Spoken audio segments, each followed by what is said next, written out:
স্বাগত সকলকে পুবালির পাগলামিতে নিয়ে চলে এসেছি আজকে আরেকটা ভিডিও। আর আজকে হচ্ছে একটা রান্না করার ব্লগ। তোমাদের যাদের রান্নার ভিডিও ভালো লাগে আর আমার গল্পগুজব শুনতে ভালো লাগে তোমরা দেখবে, আর যাদের ভালো না লাগে তারা স্কিপ করে যাবে। তো সকাল সকাল বেলায় এখানে আমি দেখো অল্প করে দুধ গরম করছি জ্ঞানুর জন্য শুধু। আর তারপরে আমি একটু ব্রেকফাস্টের তৈরি করব কিছু। আজকে না ডালিয়ার খিচুড়িও করেছিলাম, আর এইদিকে একটুখানি এই চালের গুঁড়ো দিয়ে ভাবলাম একটু আশকে পিঠে, মানে আমরা খোলা পিঠা বলি আর কি, কেউ কেউ আবার বলে চিতই পিঠা, তো ওইটাই বানাবো। দেখো ফেলেও দিলাম, কাজ করতে করতে এরকম যে কত ফেলি ছড়াই বলে লাভ নেই। এরকমই জীবনটাও আমাদের ফেলে ছড়িয়ে যায়, আগোছালো হয়ে যায়, এইভাবেই আস্তে আস্তে পরিষ্কার করে গুছিয়ে নিতে হয়। যাই হোক, জ্ঞান দিচ্ছি। এইখানে এবার আমি দিয়ে দিলাম নুন, আর এইবার এইটাকে ভালো করে মিক্স করে এর মধ্যে জল দেব। তো এই গুঁড়ি দিয়ে করলে কি হয় বলো তো, মিক্সিং জারে মানে মিক্সার গ্রাইন্ডারে আর কি, তুমি যদি গুঁড়িটা দিয়ে যে পরিমাণ তুমি গুঁড়ি দিলে সেই পরিমাণ জল দিয়ে তারপর একটুখানি ঘুরিয়ে নাও, তাহলে না বেশ সুন্দর একটা পেস্ট তৈরি হয়। ওইটা দিয়ে পিঠেটা বানালে দারুণ হয়। কিন্তু ব্যাপারটা হলো আমার যে বড় জারটা মিক্সার গ্রাইন্ডারের সেটা হয়ে গেছে নষ্ট, সেটা ঠিক করাবো করে করাও হচ্ছে না। তো আমি ভাবলাম একটুখানি ভিজিয়েই রাখি গুঁড়িটাকে, ভিজিয়ে রেখে তারপরে বানাবো। আর যে কড়াইতে পিঠে বানাতাম সেই কড়াইটাও গেছে ফেটে, একটা লোহার কড়াই ছিল সেটা ফেটে গেছে। আর মাটির বাসন আমি একটা এনেছি, কিন্তু সাহস আর পাচ্ছি না ওটাতে, মানে টেস্ট করার জন্য যে ব্যাপারটা সেটা অন্য সময় নিয়ে করতে হবে, যখন নষ্ট হলেও কোনো ব্যাপার না, ওই একটা সময়, তো এটাতে বসাতে সাহস পাচ্ছি না। যাই হোক, আমি এটাকে একটু পেস্ট মতো করে এর মধ্যে আরেকটু জল আমি দেবো এবার। এটা যদি এই যে জলটা দিয়েছি এটা যদি মিক্সার গ্রাইন্ডারে ঘুরিয়ে নিয়ে একদম লিকুইডই একটা ফর্মে চলে আসবে। কিন্তু এটা তোমরা করেছো কিনা দেখো, এটা ট্রাই করে। যাই হোক, আমি এটাকে এমনি এখন ঢেকে রাখবো, পরে আরেকটু জল দিয়ে পাতলা করে তারপরে বানাবো। আর এখানটায় অল্প করে আমি ডাল ভিজিয়ে দিচ্ছি। আমি ভাবছিলাম যে তোমরা যদি এই ভিডিও ক্লিপটা দেখো ভাববে হয়তো চালের গুঁড়ি আর মুসুর ডাল দিয়ে কিছু বানাচ্ছি, না ডালটা ভিজিয়ে রাখছি আমি, এই করব মুসুর ডাল একটু করবো আর কি, তার জন্য। এখানে দেখো এই কড়াইটাতেই আজকে পিঠেটা বানাবো। তো এই কড়াইতে প্রথমে আমি অল্প করে একটু তেল আর জল দিয়ে মানে এটাকে একটুখানি সিজন করে নিলাম, এটাকে কি বলে তৈরি করে নিলাম আর কি, যেমন ডোসার প্যান তৈরি করে সেই রকমভাবে। এবার এর মধ্যে আমি প্রথমে একটা ছোটো হাতাই দিচ্ছি, দিয়ে বানাচ্ছি। আমি কিন্তু ছোটো দিদির বাড়িতে এই এই এই কড়াইতেই মানে এরকম কড়াইতে বানিয়েছি, তবে আমার বাড়ির কড়াইটা একটু পাতলা, হ্যাঁ ভারী, মানে মাজতে মাজতে ওটা আর ক্ষয় হয়ে গেছে আর কি। যাই হোক, তো এই প্রথমটা দিলাম। প্রথমটা তোমরা সবাই জানো ম্যাক্সিমাম টাইম খুব একটা সুন্দর হয় না, তবে খুব যে খারাপ হয়েছে তাও নয়, ছোট্ট করে একটা পিঠে হয়েছে প্রথমটা। আর এরপরে বাকিগুলো কিন্তু সুন্দর হয়েছে মোটামুটি।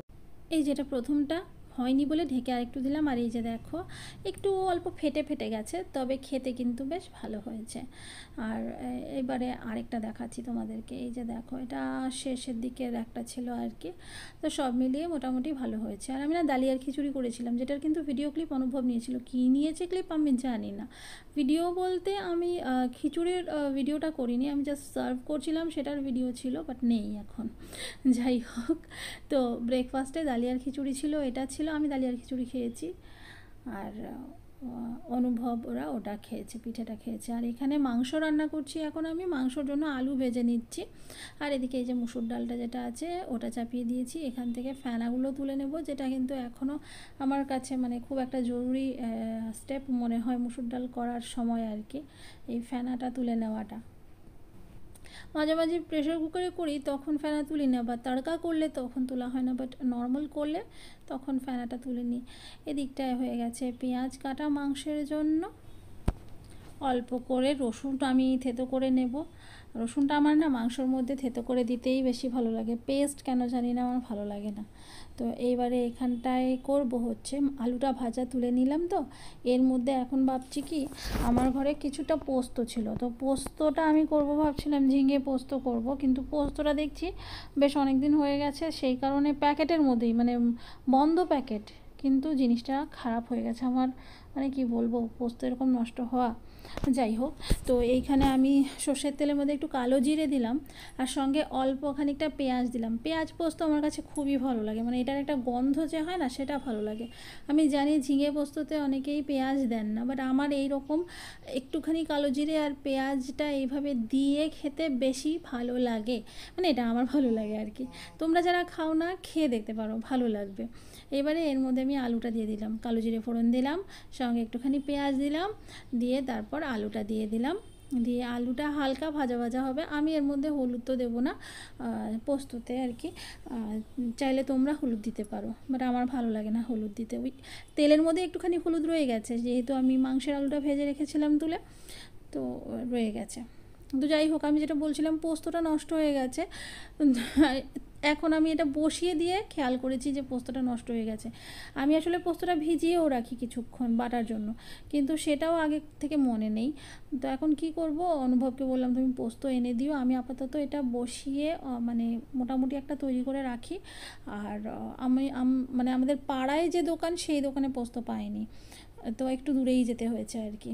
ওদিকে আজকে বাবা আসবেন, তো বাবাকে নিয়ে আসবে গিয়ে, ওই পথেই পোস্ত নিয়ে আসবে, এটাই ভেবেছে, তো সেই করা হলো। আমি এখানে দেখো এখন ঝিঙেটা দিয়ে এটা না হাফ ডান করে আমি রেখে দিয়ে দেন মাংস বসিয়ে দেবো, তারপরে আবার এটা করবো আর কি। আজকের ব্লগে আমি জানি না কি হয়েছে, আমি মাংস রান্না করার সময় মাংস দেওয়ার যে ক্লিপটা বা মাংস রান্না করার সময়, আমি অ্যাকচুয়ালি রেসিপি তো শেয়ার করছি না, রান্নার ব্লগ শেয়ার করছি, তো ছিল, কিন্তু আমি জানি না কোথায় মিস হয়ে গেল। যাই হোক, এখানে মাংস হয়েছে আর আমি এখানে পোস্ত দেখো এসেছে, তারপরে ভিজিয়ে রেখেছি, বেটেছি। মাংস রান্না করে মাংস নামিয়ে কড়াই ধুয়ে আবার এই যে ঝিঙে আলু দিয়ে এটাকে নাড়াচাড়া দিয়ে পোস্ত বেটে জল দিয়ে ধুয়ে দিয়ে দিলাম, দিয়ে এখানে দেখো এখন প্রায় হয়ে এসছে। এখন আমি চাইছিলাম এটা এরকম রাখবো, আর অনুভব বলছে আর একটু শুকনো করো, তো আমি এর মধ্যে অলরেডি কাঁচা লঙ্কা দিয়ে দিয়েছি, সর্ষের তেল অল্প দিয়েই দিয়েছি, দিয়ে তারপরে আরেক খানিকক্ষণ রেখে দিয়েছি, রেখে তারপর গিয়ে নামিয়েছি। দারুণ লাগে এই পোস্তটা, সত্যি বলছি। তো এই যে এখানে দেখতে পাচ্ছ মাংস, আর এই যে হয়েছে পোস্ত, আর ওইদিকে মুসুর ডাল আছে, বাস এই ছিল। গরম খুব, এই গরমের মধ্যে এই খাবারই যথেষ্ট। অনেকটা গরমের পর পরের দিন একটুখানি স্বস্তি ছিল। তো আমার ভিডিও আজকে এই স্বস্তিটাতে দেখিয়েই তোমাদেরকে শেষ করব। আর আজকের ভিডিও আমি জানি না তোমাদের কেমন লাগলো, তবে আস্তে আস্তে আবার চেষ্টা করছি নতুন করে ভিডিও একটু সুন্দর করে আনার। আর যারা নতুন দেখছো, আমি বলবো তোমরা আমার চ্যানেলে গিয়ে আমার পুরনো ভিডিওগুলো একটুখানি দেখো। অনেক ভিডিও খাটাখাটনি করেছি, প্রচুর ভিডিও করেছি, তোমরা একটু দেখো, দেখলেই বুঝতে পারবে। যারা নতুন দেখছো ওগুলো চ্যানেলটাকে সাবস্ক্রাইব করো, আর যারা পুরনো আছো তাদেরকে ধন্যবাদ। আর বৃষ্টিটা একটু দেখো, শেষ অবধি দেখে তারপর কমেন্ট করে যাও, ঠিক আছে? আর ভালো লাগলে অবশ্যই লাইক করো।